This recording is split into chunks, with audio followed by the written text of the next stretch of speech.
was to sit here and ask you what Naruto's strongest move was, what answer would you give me? Would you say the lava Rasen Shuriken that he used to cut the God Tree in half? His Six Paths tailed beast ball Rasen Shuriken that he threw at Sasuke's Indra's arrow? Or would you go more recent and talk about Baryon mode? Well, all of those answers are pretty good choices. Unfortunately, none of them are correct. See, because, well, yes, absolutely, the destructive force of all of those different techniques is borderline unmeasurable. They still aren't Naruto's most powerful techniques. Because in actuality, by far and away, Naruto's most powerful technique is Talk no Jutsu, also known as Naruto's ability to talk really any villain into no longer being one. Whether that's Zabuza, Nagato, or Obito, if you give Naruto 5 uninterrupted minutes with a villain where Naruto can monologue at them long enough for them to realize the error of their ways, not only will they give up on a life of villainy, but if they survive the conversation, they'll join the good guys. And we've seen Naruto do this time and time again. In fact, it appears as though every single villain in the Naruto universe is one good conversation away from giving it all up. Even Orochimaru, one of the most evil characters in all of Naruto, was talked off the ledge of villainy by Sasuke, not even Naruto. Which is why the conversation around antagonists in the Naruto universe is usually that they're broken heroes rather than straight up villains. However, that's not the case in a lot of other anime. See, what the majority of the villains inside of Naruto definitely do fall into the broken hero category, groups of people who are actually trying to achieve what they deem is good for the universe. However, that good does come at the cost of some human life, and therefore the sliver of good inside of these antagonists can be appealed to by Naruto's Jesus-like mentality. Antagonists from other, slightly darker anime don't have that sliver of good to be appealed to. And thus today, those are the exact antagonists that I'd like to talk about. Because today, I want to talk about the top 10 antagonists that Naruto could not use Talk no Jutsu on. But before we get to talking about this cast of truly evil villains, guys, please, for me, like the video, subscribe to the channel, and hit that noti bell. So, let's lay down some ground rules before we get diving into this video. First off, these villains are going to be ranked from 10 to 1. And while I don't think that Naruto would be able to use Talk no Jutsu on any of these villains, I do believe he stands a better chance at possibly using Talk no Jutsu on the 10th ranked villain than the 1st ranked villain. But what's the criteria for judging as to whether or not Talk no Jutsu would work on a villain in the first place? Well, I have these villains broken into a couple of key categories. In the bottom slots, I have villains substantially more intelligent than Naruto, and therefore people who wouldn't be bent to his will based off a minor conversation. Now, obviously Naruto would stand an okay shot at appealing to their emotional side. These are hyper-intelligent beings with a god complex. People who have had plenty of people in their life try to appeal to their emotional side with no success. Above that, I have sociopaths. Now, there's varying degrees of sociopathy, and this chart reflects that. Above sociopaths, I have sadists. These are people who are evil simply for the sake of being evil, because it makes them feel good, or because they're doing it for personal gain. There really is no grand goal at the end of their evil. The goal is the evil itself. You can't really talk somebody like that out of being evil because that's all they know and it's all they want. And above the sadists, I have the emotionless. Not sociopaths, just literal entities of destruction and evil. Unwielding, unwavering evil that cannot be reckoned with. Like trying to talk to a hurricane to tell it to not hit the coast of Florida, reckoning with these forces of evil is just useless. And thus, that's how this scale has been built. So with that out of the way, let's get into the list. But actually, before we get into the list, I do want to do one quick honorable mention. See, because this video is about antagonists outside of the Naruto universe that I don't believe Naruto would be able to use Talk no Jutsu on. However, that doesn't mean that I don't believe that there isn't some antagonists in the Naruto universe that also wouldn't be affected by Talk no Jutsu. And the best possible example of an antagonist inside of the Naruto universe that Talk no Jutsu wouldn't work on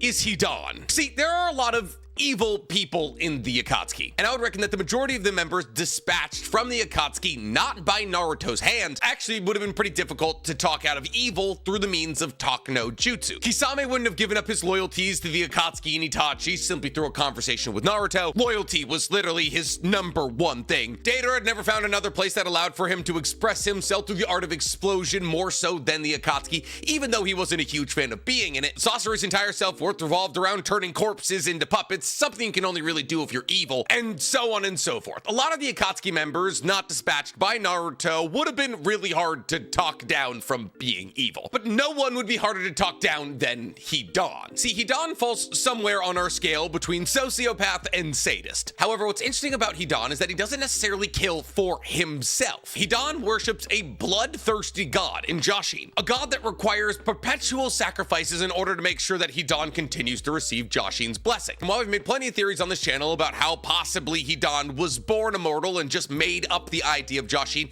to justify his bloodthirsty craze, as it currently stands, we don't really know. Now, technically, if that theory is true, that would make Hidan a psychopath and not a sociopath, as he would believe his own delusions, which is cut and dry psychopathy. However, regardless, there's really no line of logic or conversation that Naruto could possibly launch at Hidan that would shake Hidan from his religious beliefs. One, because Hidan does technically revel in the art of murder and loves sacrificing souls to Joshin, and two, because for all intents and purposes, Joshin has evidence that God exists and that he's his favorite soldier, as Hidan is the only Joshinist and is fully immortal because of his blessing of Joshin. On top of that, as Hidan really had no part of his childhood that Naruto could make Joshin feel bad about or yearn for, as he was always the outcast in the land of hot water, and especially so after he stumbled upon the Shinoiki clan massacre, as people within his own village believed he was the one who killed the entire clan. And while maybe Naruto could make Hidan realize that Joshin doesn't exist, I just don't see that happening. Because so far as we know, he quite literally does. But enough about the Naruto universe, that's not what we're here to talk about. So let's get into our actual list. And coming up at number 10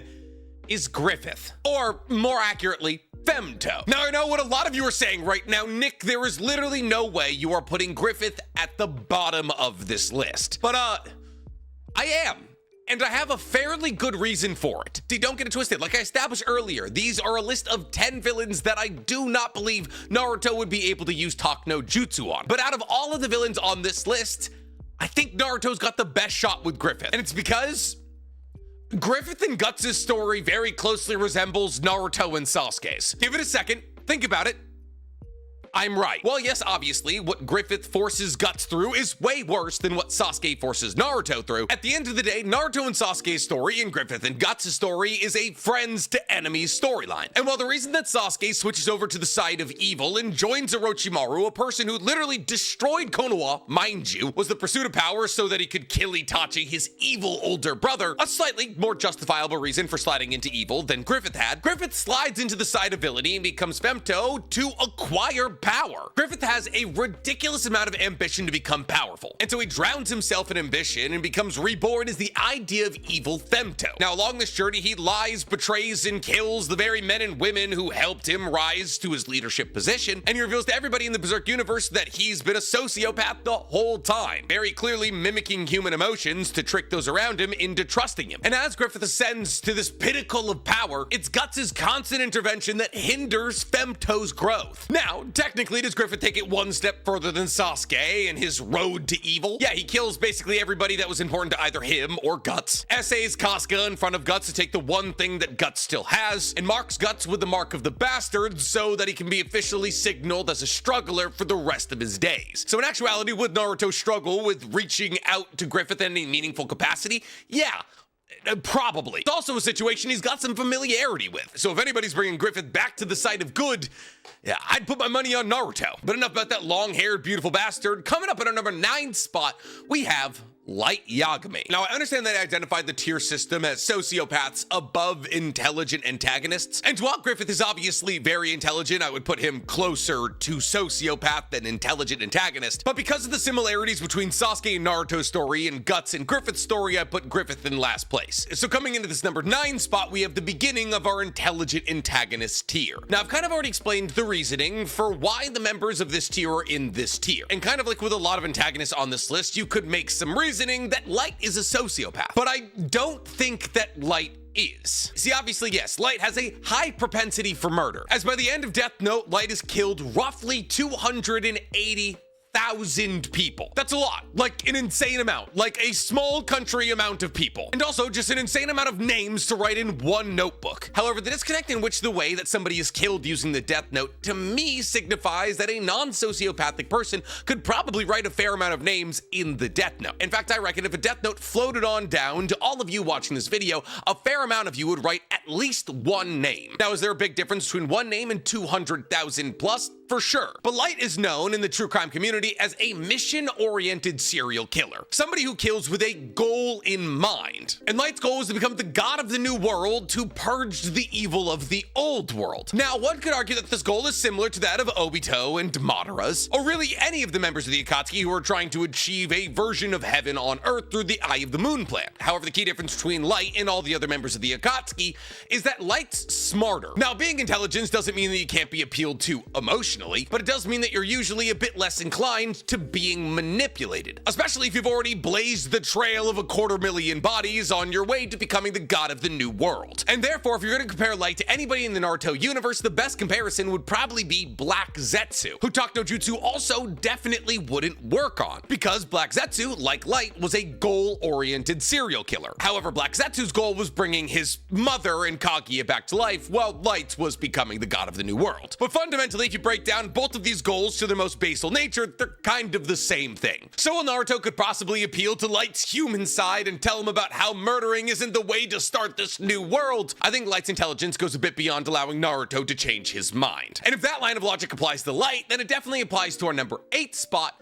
Sosuke Aizen. See, because whatever intelligence Light has, times it by infinity and you get Sosuke Aizen. Aizen is by far and away one of the most intelligent people in a universe packed with intelligent people, as Aizen possesses an intellect on par with that of Urahara, the creator of the Hogyoku and artificial souls. Aizen managed to trick dozens, if not hundreds, if not thousands of Shinigami over the course of hundreds of years. Whether it was a lieutenant or a captain, Aizen was constantly scheming as to whether he was doing things like his holification experiments, planning on how to make Theokin, or trying to figure out how to fuse his body with the Hogyoku. Aizen pulled the wool over the eyes of the entirety of the Serite for centuries. Now, Aizen's goal in Bleach and the Arrancar arc and the Hueco Mundo arcs was to sacrifice thousands, if not tens of thousands, if not hundreds of thousands of people from Karakura Town, all to make an Oken, also known as the King's Key, a key that would allow for Aizen to penetrate the royal palace. And after penetrating the royal palace, Aizen would be able to cut down the Soul King, the exact thing that Yagami is trying to do in the 1,000-year Blood War arc. And here's the thing, even after Aizen's defeat, he hasn't admitted what he's currently trying to do was wrong. In fact, if given the opportunity, I'm sure he would try it again. And while I don't think that Aizen is a full sociopath, and therefore there may be some kind of emotional spectrum inside of him to appeal to, I just don't think somebody of the intellect of Naruto would ever be able to reason with Aizen and make him see the error of his ways. I don't think there's enough human in there to reach out to balance out the crazy amount of intellect and god complex that Aizen has. Now, mind you, me talking about how these intellectual antagonists could never have their ideas changed by Naruto isn't me calling antagonists in Naruto stupid, but every single antagonist that Naruto uses Talk No Jutsu on is already being manipulated by somebody else. Gaara was being manipulated by Orochimaru, Obito was being manipulated by Madara and Black Zetsu, Zabuza was being manipulated by Gato, and Nagato was being manipulated by Obito. It's never the people at the top that Naruto uses Talk No Jutsu on, it's the people being used by the people at the top. And Aizen is the guy at the top. Now, that point is immediately about to fly back into my face, because coming up at number 7, we have Doflamingo Don Quixote. Don Quixote Doflamingo? I guess it depends on whether or not you're saying it in English or Japanese. Anyways, Dofi is not the man at the top. Dofi is being manipulated by Kaido, as Dofi is very actively creating all the smile fruits that Kaido needs to build his beast man army thing. But Nick, didn't you just say that it's always the people being manipulated that Naruto would be able to reach out to? Yeah, I did. However, we're now in the second echelon of this tier, sociopaths. And Doflamingo is our lowest tiered sociopath at 7. See, there's nothing for Naruto to appeal to in Doflamingo. He is unapologetically evil, and that evil was not found. He was just born that way. When Doflamingo found out that his father was giving up his celestial dragon title and the Don Quixote family was going to be excised from Marijois, not only was he incredibly perturbed at his father trying to accomplish a relatively good thing, but also he was so upset about the loss of status that he actively tried to murder his own father. On top of this, as Doflamingo was being strung up by the residents of the island that the Don Quixote family moved to after their leave from Marijois, Doflamingo screamed at the top of his lungs that he was gonna murder all of them and unlocked Conqueror's Haki at like 6 years old. Doflamingo was singularly focused on the pursuit of power, and anything that gets in the way of that pursuit of power is getting cut down, including multiple times Doflamingo's own family, as Doflamingo also killed his brother, Corazon. Now, Doflamingo has shown some love for his family before. In fact, Doflamingo is very vocal about the fact that if anybody hurts his found family, like Baby Five or Buffalo, that he would go to any lengths to cut that person down. And so there does appear to be some loyalty, some love, some feeling in Doflamingo's heart. However, when Doflamingo felt as though the walls were coming in on him in Dressrosa, he literally made sure the walls came in on the entire island as he cast the birdcage, which was going to kill literally every resident of Dressrosa. So while if there was a sociopath on this list that Naruto would be able to appeal to, I do believe it would be Doflamingo. I think Doflamingo was born evil, like a lot of the celestial dragons, and therefore there's really no reaching him. And that case goes truly double for our number 6 spot, Johan Liebert. Johan. It's Johan. I'm sorry. Now, for those of you who don't know, Johan is the main antagonist of a story known as Monster, which is one of the greatest anime and manga of all time. It's a story about the life of a surgeon by the name of Dr. Kenzo Tenma, whose life is changed when he saves the life of a man by the name of Johan Liebert. Now, the anime follows Dr. Kenzo as he follows a bloody trail left by the man who he saved in Johan. See, Johan is a serial killer. Kind of. See, Johan is the highest grade of nihilist. He puts literally no value in life. The taking of life, convincing somebody to take their own life, or convincing somebody else to take somebody else's life means nothing to Johan. In fact, as an effective manipulator, he kind of enjoys this process. He enjoys convincing people to kill or kill themselves. On top of this, he does a fair amount of killing himself as a skilled assassin, and he has no motivation in doing any of this other than a complete disconnect from the idea that the loss of life is a bad thing. And the beauty of Monster is it never tries to justify Johan's actions through any kind of sappy backstory. See, Johan was abused by his parents, yes, who he as a child goaded into shooting him in the head because he was possibly trying to escape the abusive situation they were being raised in. But we don't know that for sure. This also could have just been the expression of the lack of interest he had in life. And therefore, there's really nothing that Naruto could appeal to. Naruto can't convince somebody who puts no stock in the meaning of life to believe in the meaning of life.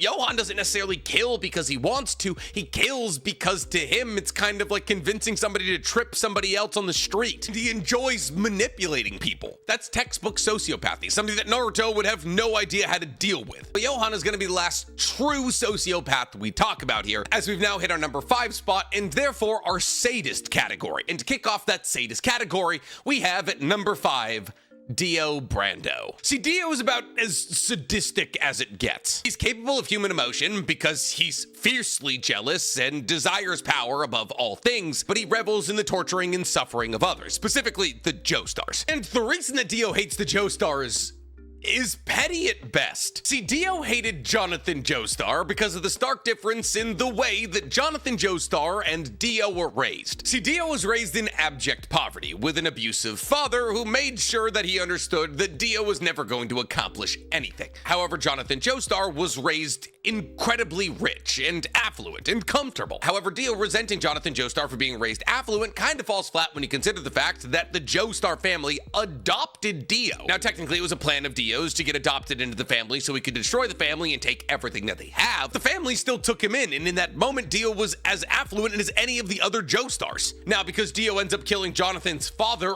and dog, Dio is expelled from the Joestar estates. A real actual feud pops up between the Joestars and Dio. Feud that not only eventually leads to Dio becoming a vampire so that he can haunt the Joestars for the rest of eternity, but also leads to the eventual death and piloting of the corpse of Jonathan Joestar. And then after Jonathan Jonathan Joestar is dead, Dio proceeds to haunt the Joestar family because he believes that the Joestar blood will allow him to unlock a newer, higher level of power. And obviously, as time goes on, Dio's ambitions get crazier and crazier as he's trying to use his Stanzawardo to rewrite all of reality itself. But at the end of the day, the important takeaway here is that Dio is a sadist through and through. He derives a mass amount of pleasure around torturing the Joestars. And while maybe Naruto could make him realize that the Joestars are trying to give him an opportunity to live the life that he was jealous of, I think Dio was always going to be a torturous sadist. It just so happens that the Joestars were the people unfortunate enough to land in his crosshairs. But here's the thing. While Dio doesn't necessarily like anybody, his hatred is mostly focused on the Joestar family. But what happens when you're a sadist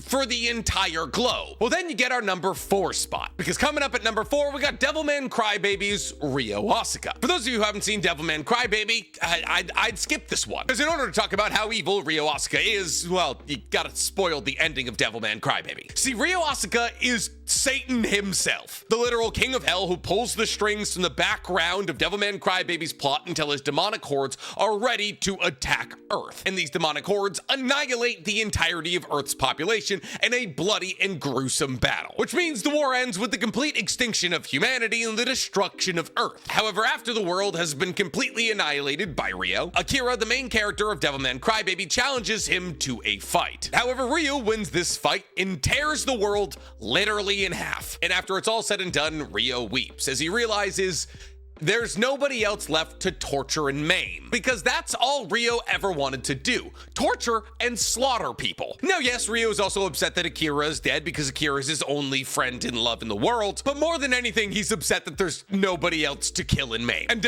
how do you fix that with words? See, any and all connection that Ryo and Akira ever technically had was all feigned by Ryo, who, like I said earlier, was pulling the strings of the entirety of the Devilman Crybaby's plot in order to build a demonic horde that could kill all of Earth. He's a manipulator, a nihilist, and a sadist who revels in the gore of torture. Yes, he has emotions, and yes, he believes in friendship, but no, those emotions are not outweighing his desire for blood. So he's a sadist on a much higher scale than Dio. But enough about all those silly emotions, because we've made it to our top 3 entries, all who are relatively emotionless beings. Just the literal incarnations of evil, destruction, or purgatory forces. And at the bottom of those unfeeling masses is the anti-spiral from Gurren Lagann. See, the anti-spiral is technically a hive mind of all of the anti-spiral life forces, the collective consciousness of the anti-spiral race led by the anti-spiral leader. Now, in the Gurren Lagann universe, there are spiral beings and anti-spiral beings, and the anti-spiral beings led by their anti-spiral leader are on a conquest to vanquish